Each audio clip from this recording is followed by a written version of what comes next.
অসম জাতীয় পৰিষদৰ কাৰ্যালয়ত শ্বহীদ দিৱস পালন কৰা হয়। উপস্থিত থাকে জাতীয় পৰিষদৰ সভাপতি লুৰিণজ্যোতি গগৈ, সাধাৰণ সম্পাদক জগদীশ ভূঞাৰ লগতে কামৰূপ মহানগৰ অজাপৰ দলীয় কৰ্মীসকল। শ্বহীদৰ প্ৰতি সন্মান জনাই বন্তি প্ৰজ্বলন অনুষ্ঠান অনুষ্ঠিত কৰা হয়। 855 জনৰ শ্বহীদৰ পিছতো বিদেশী বিতৰণ প্ৰক্ৰিয়াৰে বিদেশী চিনাক্ত কৰা নহল। বাংলাদেশৰ লগতো কোনো বিদেশী বিতৰণৰ চুক্তি আজি উপতি নহল। অসম চুক্তিৰ বিদেশী সমস্যাৰ সন্দৰ্ভত যি প্ৰতিবেদন তৈয়াৰ কৰা হৈছিল, আজিলৈকে কেন্দ্ৰই সেই প্ৰতিবেদন গ্ৰহণেই নকৰিলে।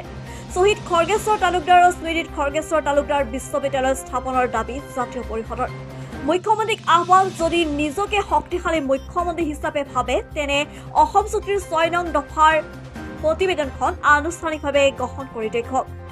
বিৰোধী ঐক্যত কংগ্ৰেছৰ সন্দৰ্ভতো প্ৰতিক্ৰিয়া জনাই লুৰিণজ্যোতি গগৈ। বাস্তৱ অভিজ্ঞতাৰ পৰা সকলোৱে শিক্ষা লোৱা উচিত।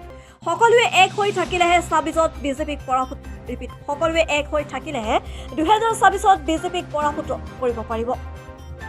জনগণই বিৰোধী ঐক্য বিচাৰিছিলে যদিও একতাত নথকা বাবে জনতাই প্ৰত্যাখ্যান কৰিলে। চামগুৰি, বঙাইগাঁও, বিহালীত প্ৰত্যাখ্যান কৰিছে। ইগ' অহংকাৰ পকেটত হওক, এইদৰে মন্তব্য প্ৰকাশ কৰা দেখিবলৈ পোৱা গৈছে লুৰিণজ্যোতি গগৈ। অসম আন্দোলনৰ প্ৰথমগৰাকী শ্বহীদ খৰ্গেশ্বৰ তালুকদাৰৰ পবিত্ৰ মৃত্যু তিথিত আমি সকলোৱে শ্বহীদ দিৱস আয়োজন কৰোঁ। আজি অসম জাতীয় পৰিষদেও অসম আন্দোলনৰ এই প্ৰথমগৰাকী শ্বহীদৰ স্মৃতিত আয়োজন কৰা শ্বহীদ দিৱস আমি আয়োজন কৰিছোঁ। সমগ্ৰ অসমৰ প্ৰতিখন জিলাতে আমাৰ দলৰ জিলা যি কমিটি আছে তেওঁলোকে শ্বহীদ দিৱস কাৰ্যসূচী তেওঁলোকে সমাপন কৰিছে বা তেওঁলোকে অংশগ্ৰহণ কৰিছে। আজি এই শুভ দিনটোত মই প্ৰথমে আমাৰ অসম আন্দোলনৰ প্ৰথমগৰাকী শ্বহীদ খৰ্গেশ্বৰ তালুকদাৰৰ প্ৰতি গভীৰ শ্ৰদ্ধাঞ্জলি জ্ঞাপন কৰিছোঁ। তাৰ লগে লগে 860জন শ্বহীদৰ প্ৰতিও মই গভীৰ শ্ৰদ্ধা নিবেদন কৰিছোঁ।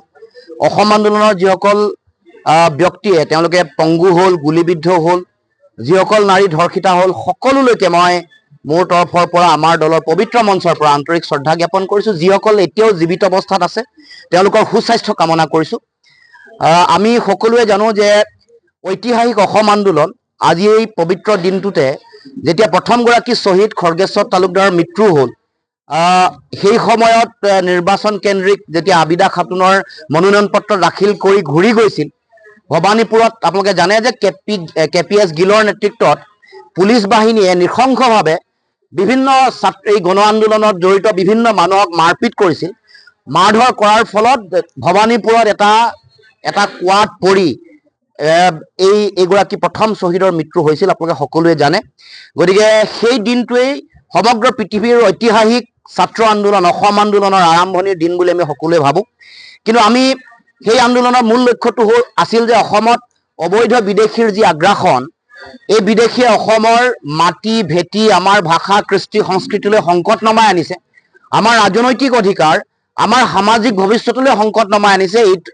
এই গোটেই কথাটো আমি প্ৰতিৰোধ কৰিব লাগে আৰু বিদেশী চিনাক্তকৰণ কৰি তেওঁলোকৰ নাম ভোটাৰ তালিকাৰ পৰা কৰ্তন কৰি তেওঁলোকক বিতৰণ কৰিব লাগে। এইটো আছিল অসম আন্দোলনৰ মূল লক্ষ্য। কিন্তু আমি দেখিলোঁ যে আমাৰ অসম আন্দোলনৰ 855জন শ্বহীদৰ ত্যাগৰ পিছতো বিদেশীসকলৰ নাম চিনাক্তকৰণ নহ'ল, তেওঁলোকৰ নাম ভোটাৰ তালিকাৰ পৰা কৰ্তন নহ'ল আৰু তেওঁলোকক প্ৰত্যাৰ্পণ কৰিবৰ কাৰণে বাংলাদেশৰ লগত আজিলৈকে কোনো ধৰণৰ চুক্তি হোৱা আমি দেখিবলৈ নাপালোঁ। ঐতিহাসিক অসম আন্দোলনৰ পৰিসমাপ্তিত আপোনালোকে সকলোৱে জানে যে অসম চুক্তি স্বাক্ষৰিত হ'ল। চুক্তিত অসমৰ ভয়াৱহ বিদেশী নাগৰিকৰ সমস্যা সমাধান আৰু আমাৰ বিভিন্ন সমস্যাসমূহৰ সমাধানৰ বাট তাত দি থৈ গৈছিল। ৰাষ্ট্ৰীয় নাগৰিকপঞ্জী উন্নীতকৰণকে ধৰি অসম চুক্তিৰ 6 নম্বৰ দফাৰ যোগেদি সাংবিধানিক ৰক্ষা কৱচ দি আমাৰ মানুহৰ যাতে ভৱিষ্যত সুৰক্ষিত হয় তাৰ কাৰণে কিন্তু তাত বিধি আছিল, বিভিন্ন ধৰণৰ ব্যৱস্থাৱলী আছিল। কিন্তু আমি দেখিবলৈ পালোঁ যে অসম চুক্তিৰ 6 নম্বৰ দফা কাৰ্যকৰী কৰিবৰ কাৰণে দিল্লীয়ে তেওঁলোকে সমিতি গঠন কৰি প্ৰতিবেদন লোৱাৰ পাছতো আজিলৈকে প্ৰতিবেদন গ্ৰহণ নকৰিলে, কাৰ্যকৰী কৰিবৰ কাৰণেতো কোনো ব্যৱস্থা গ্ৰহণ নকৰিলে, আজিলৈকে প্ৰতিবেদন তেওঁলোকে গ্ৰহণ নকৰিলে। গতিকে মই ভাবোঁ যে অসমৰ অবৈধ বিদেশীৰ আগ্ৰাসনৰ সমস্যাটোক লৈ দিল্লী কেতিয়াও চিন্তিত নহয়, সিৰিয়াছ নহয়।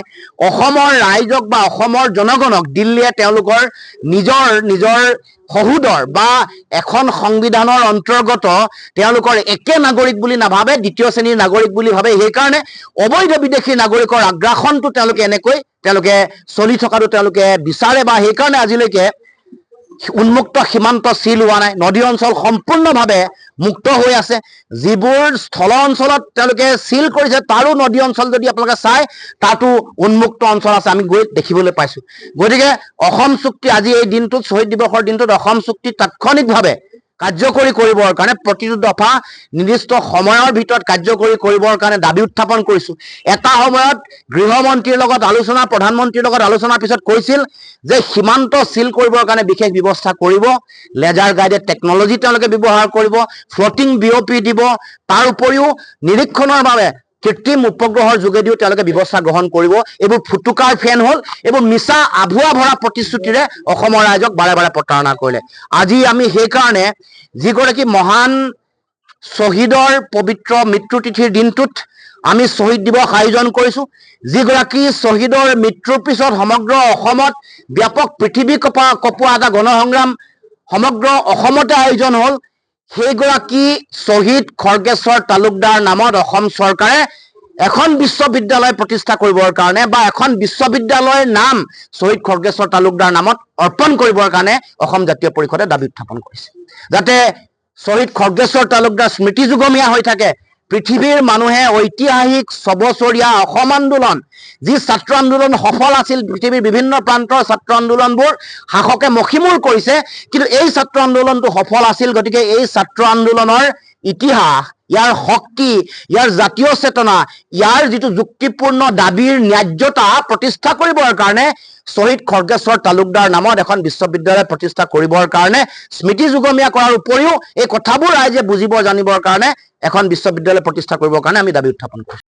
আছে এই ক্ষেত্ৰত যিখিনি তেওঁলোকে কৈছে যে আমি এইখিনি কাৰ্য কৰিম, ৰাজ্য চৰকাৰে পাৰে, ৰাজ্য চৰকাৰে বাকীখিনি কেন্দ্ৰ চৰকাৰে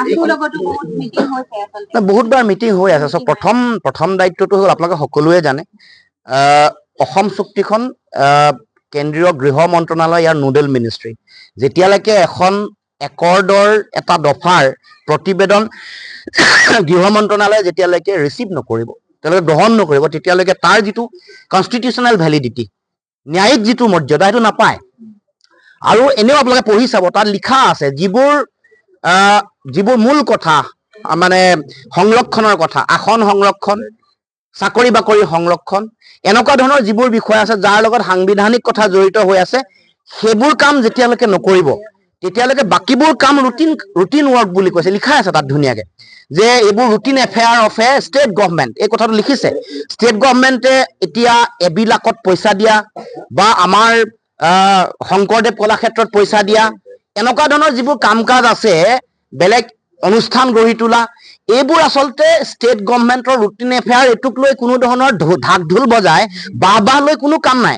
মূল কথাটো হ'ল যে আমাক যিবোৰ মূল কথা, যিবোৰ কাম কৰিলে আমাৰ অসমৰ খিলঞ্জীয়া মানুহৰ ভৱিষ্যত সুৰক্ষিত হয়। কাৰণ ৭১লৈকে বিদেশী লৈছো, সেইকাৰণে ৫১লৈকে থকা, কাৰণ সমগ্ৰ দেশত কাট অফ ইয়াৰ ৫১, গতিকে ৫১লৈকে থকা নাগৰিক বা খিলঞ্জীয়া মানুহৰ নিৰাপত্তা নিশ্চিত হ'ব লাগিব। গতিকে ৫১ৰ ওপৰত ভিত্তি কৰি ইয়াত খিলঞ্জীয়া মানুহৰ আসন সংৰক্ষণ, স্থানীয় নিকায়, বিধানসভা, লোকসভাত আসন সংৰক্ষণ, চাকৰি, কেন্দ্ৰীয় চৰকাৰ, অৰ্ধকেন্দ্ৰীয়, ৰাজহুৱা খণ্ডৰ চাকৰি, সকলোতে যাতে সংৰক্ষণৰ বিশেষ ব্যৱস্থা হয়, সকলো পৰামৰ্শ বুলি বিপ্লৱ শৰ্মাৰ প্ৰতিবেদন দিয়া হৈছে। আনকি মাটি ভেটিৰ কথাও, মাটি ভেটিৰ কেনেকে সংৰক্ষণ পাব, উদ্যোগ প্ৰতিষ্ঠান কেনেকে পুনৰুজ্জীৱিত কৰিব, সকলো কথা বিধি ইয়াত দিয়া হৈছে। এইখন গ্ৰহণ কৰি কেন্দ্ৰীয় চৰকাৰে তাৎক্ষণিকভাৱে কাৰ্যকৰী কৰিব লাগে আৰু অসম চৰকাৰে নিজৰ ৰুটিন কামবোৰ কৰি থাকিব লাগে। সেইটোক লৈ তেওঁলোকে কৃতিত্ব ল'ব বিচাৰিব নালাগে। ৰুটিন কাম কৰি থাকিবলৈ দিল্লীত মুখ্যমন্ত্ৰী, আজি শ্বহীদ দিৱসৰ দিনটোত মুখ্যমন্ত্ৰী হিমন্ত বিশ্ব শৰ্মাক আহ্বান জনাইছো যে তেওঁ শক্তিশালী মুখ্যমন্ত্ৰী বুলি যদি নিজকে ভাবে, তেতিয়াহ'লে গৃহমন্ত্ৰীক কওক যে প্ৰথম আনুষ্ঠানিকভাৱে অসম চুক্তিৰ ৬ নম্বৰ দফা প্ৰতিবেদনখন গ্ৰহণ কৰি অসমৰ ৰাইজক প্ৰকৃত মৰ্যাদা আৰু শ্ৰদ্ধা প্ৰদান কৰক। দিৱসৰ দিনত এইবোৰ কথা, মানে ৰাজনৈতিক কথা পতাটো উচিত নহয়, কিন্তু এটা কথা আমি কওঁ যে বাস্তৱ অভিজ্ঞতাই আমাক শিকাইছে যে এক হৈ থাকিলে ৰণত জয় কৰিব, নহ'লে উপ নিৰ্বাচনৰ দশা হ'ব। গতিকে সেইটো শিক্ষা অভিজ্ঞতাৰ পৰা সময়ৰ পৰা বাস্তৱ পৰিস্থিতিৰ পৰা শিক্ষা ল'ব লাগিব শিক্ষা লৈ এৰা ধৰা কৰি জনগণৰ প্ৰশ্নটোহে ডাঙৰ প্ৰশ্ন জনগণ সংকটত আছে জনগণে পৰিত্ৰাণ বিচাৰিছে পৰিত্ৰাণ বিচাৰিবৰ কাৰণে প্ৰয়োজনীয় যিটো দায়িত্ব সেই দায়িত্বটো পালন কৰিব লাগিব কোনো না লুৰিণজ্যোতি গগৈ জনগণৰ উদ্ধত না ভূপেন বৰাৰ উদ্ধত না অখিল গগৈ উদ্ধত কোনো উদ্ধত নহয় জনগণৰ আকাংক্ষা জনগণে বিচাৰিছিলে একতাটো নাৰাখিলে কাৰণে ৰিজেক্ট কৰি দিলে প্ৰত্যাখ্যান কৰিলে প্ৰত্যাখ্যান ক'ত কৰিছে চামগুৰিত কৰিছে বঙাইগাঁৱত কৰিছে বিহালীতো কৰিছে CPIM-লৈকো প্ৰত্যাখ্যান কৰিছে সকলোকে প্ৰত্যাখ্যান কৰিছে জনগণে সাধাৰণ মানুহে বিচাৰিছিলে একতা আমি শুনা নাই আমি আমাৰ নেতাসকলে ভাবিলে যে আমি জনতাৰ ওপৰত কিন্তু নহয় আমি জনগণৰ তেওঁলোকৰ সিদ্ধান্ত লৈহে গণতন্ত্ৰত আমি চলিব পাৰিম সেইকাৰণে প্ৰয়োজন কি জনগণৰ কাৰণে মূল আমাৰ দায়িত্ব কি এইটো সকলোৱে বুজি পোৱাটো উচিত উপলব্ধি কৰাটো উচিত মই সেইকাৰণে আজি শ্বহীদ দিৱসত বেলেগ ক'ব খোজা নাই